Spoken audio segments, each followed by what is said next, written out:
Hi, I'm Dennis Phillips, and welcome to Everyday Reloading and Shooting.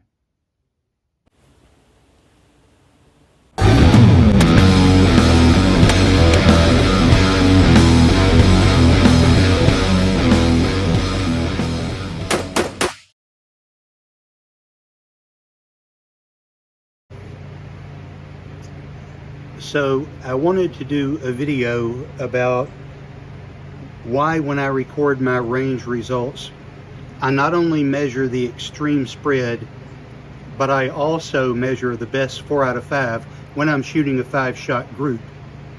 And then I take those two numbers, the extreme spread and the best 4 out of 5, and I average those two, and that gives me what I call a score. And then I average those two together, and that gives me a score. It's a score for that group. Yes, there was a flyer that kind of ruined the group, spread it out, but the best 4 out of 5, when you look at that, that's an example of how the rifle shoots, and I'll give you a few here. Here's one where I was shooting a 68 grain boat tail hollow point match bullet by Hornady using accurate 2495 powder, and I had a group of 0.60 inches. You see the first target there, but the best 4 out of 5 was 0.55 inches. So you average those two together, and that gives me a score. I shoot another 5-shot group with the same load, and that's a 0.96 group size with the best 4 out of 5 at 0.74, and that gives me a score of 0.83.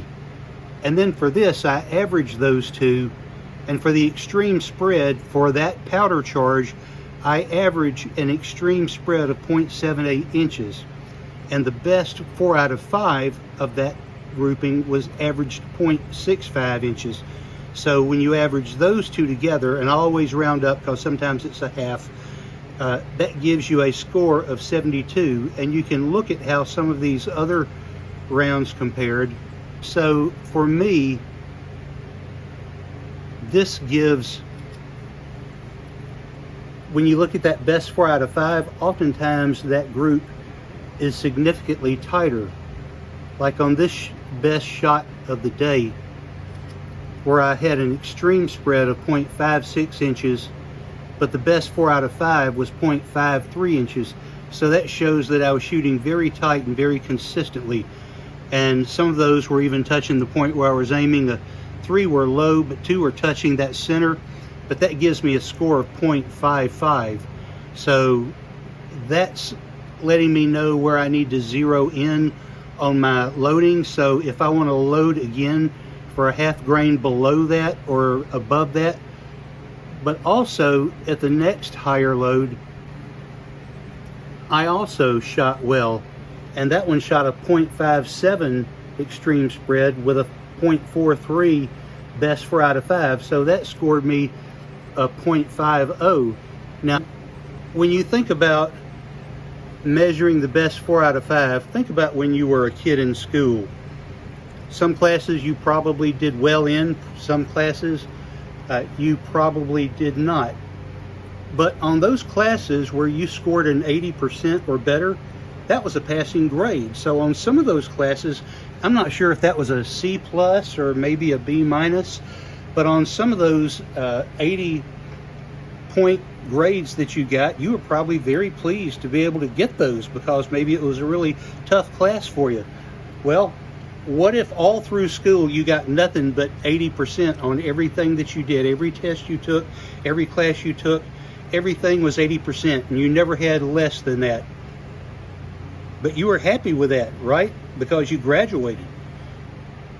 Maybe not with honors, because maybe somebody works a little harder, but you know, you finish having completed 80% of everything you attempted successfully. You can't sneeze at that.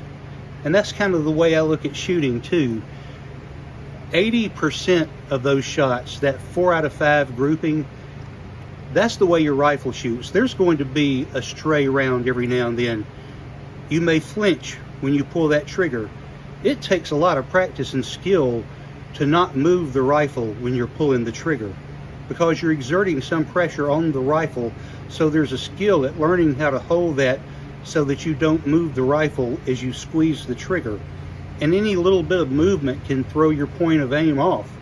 And so when you find a round that shoots accurately, you want to zero in on that, because that's showing you where the rifle shoots and how that particular round is shooting. And wherever it's off, that's your shooting as a shooter. That's how you enter into the equation. But if you're getting a really good grouping at 4 out of 5 and you have a stray periodically, I would zero in on where that 4 out of 5 is landing and try to develop your loads around that. So thanks again for letting me ramble some, and I will see you soon. Thanks. Keep watching. If you have any comments, please share those in the comments section below. I'd love to hear from you. Again, thanks for watching. But I'm going to count the best 4 out of 5, my best 4 out of 5, the best 4 out of 5, with my best 4 out of 5 inches, my best 4 out of 5, best 4 out of 5. And when you average those, your best 4 out of 5 with the best 4 out of 5 and the best 4 out of 5, best 4 out of 5. Then when you look at the best 4 out of 5, then I'll also measure the best 4 out of 5.